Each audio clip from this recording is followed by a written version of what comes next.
Hello நண்பா, RS info times சேனலுக்கு உங்களை அன்பா வரவேற்கிறோம். இந்த உலகத்தில் பிறந்திருக்கிற எல்லா உயிரினத்திலையும் நம்ம மனுஷ பிறவிதான் ரொம்ப ஸ்பெஷல். அதுக்கு காரணம் நம் முன்னோர்கள் நமக்கு கொடுத்துட்டு போன ஒரு பெரிய ஞானம், ஒரு பெரிய அரண். பணக்காரன் ஏழைன்னு எந்த வித்தியாசமும் இல்லாமல் எல்லா துன்பங்களையும் கஷ்டங்களையும் தீர்க்கிற ஒரு சக்தி வாய்ந்த வழிபாட்டு முறைனா அது குலதெய்வ வழிபாடு தான்.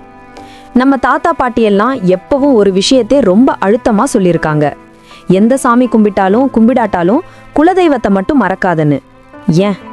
ஏன்னா நம்ம குலதெய்வம் ஒரு பெரிய கோட்டை மாதிரி நம்மளை பாதுகாக்கும். வெளிப்படையாக வர்ற எதிரிங்க கிட்ட இருந்து மட்டும் இல்லாமல் பில்லி ஏவல் மாதிரி கண்ணுக்கு தெரியாத எதிரிங்க கிட்ட இருந்தும் நம்மளை பாதுகாக்கிற சக்தி குலதெய்வத்துக்கு மட்டும்தான் இருக்கு. குலம்னா என்ன? ஒரு குடும்பம், ஒரு பாரம்பரியம்னு அர்த்தம். ஒரு பரம்பரை, ஒரு குலம்னு எல்லாத்துக்கும் ஒரு தெய்வத்தை நம்ம முன்னோர்கள் வழிபட்டு வந்திருக்காங்க. அதுதான் குலதெய்வம். இந்த குலதெய்வம் யாருன்னு கேட்டா அவங்க வேற யாரும் இல்லை, நம்ம முன்னோர்கள்ல ஒருத்தர் தான். அவங்க புண்ணிய ஆத்மாவா இருந்து நம்ம குடும்பத்தை கண்ணும் கருத்துமா பார்த்துட்டு இருக்காங்க. அதனால தான் குலதெய்வ கோயில்லாம் ரொம்ப சின்னதா இருக்கும். சிலர் வீட்டில் ஒரு பெட்டியா பானையா கூடையா கூட அதை வச்சு வழிபடுவாங்க. மூர்த்தி சிறிதாயினும் கீர்த்தி பெரிதுன்னு சொல்லுவாங்க. இந்த குலதெய்வம் ஒரு சின்ன தெய்வமா இருந்தாலும் அதோட சக்தி ரொம்ப ரொம்ப பெரியது.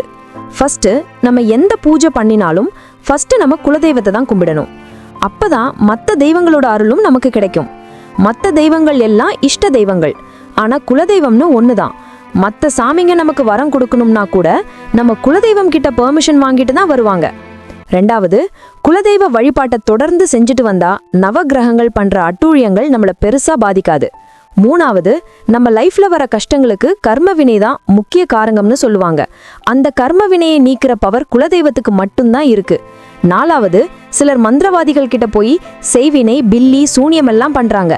ஆனா ஒரு குலதெய்வம் நம்ம கூட இருந்தா எந்த மந்திர சக்தியும் நம்மள தொடவே முடியாது. ஏன், சில குலதெய்வங்கள் மந்திரவாதிகளை காலி பண்ண கதையும் உண்டு. ஆனா இந்த காலத்துல நிறைய பேருக்கு அவங்க குலதெய்வம் எதுன்னே தெரியல. இதுக்கு காரணம் அவங்க செஞ்ச அதிக கர்ம வினைகள் தான். அவங்க குலதெய்வம் எதுன்னு தெரியாம எந்த பூஜை பரிகாரம் பண்ணாலும் அதுக்கு பலன் கிடைக்காது. அதனால எப்பாடுபட்டாவது உங்க குலதெய்வத்தை கண்டுபிடிச்சு அதுக்கு உண்டான பூஜைகளை மறக்காம செய்யுங்க.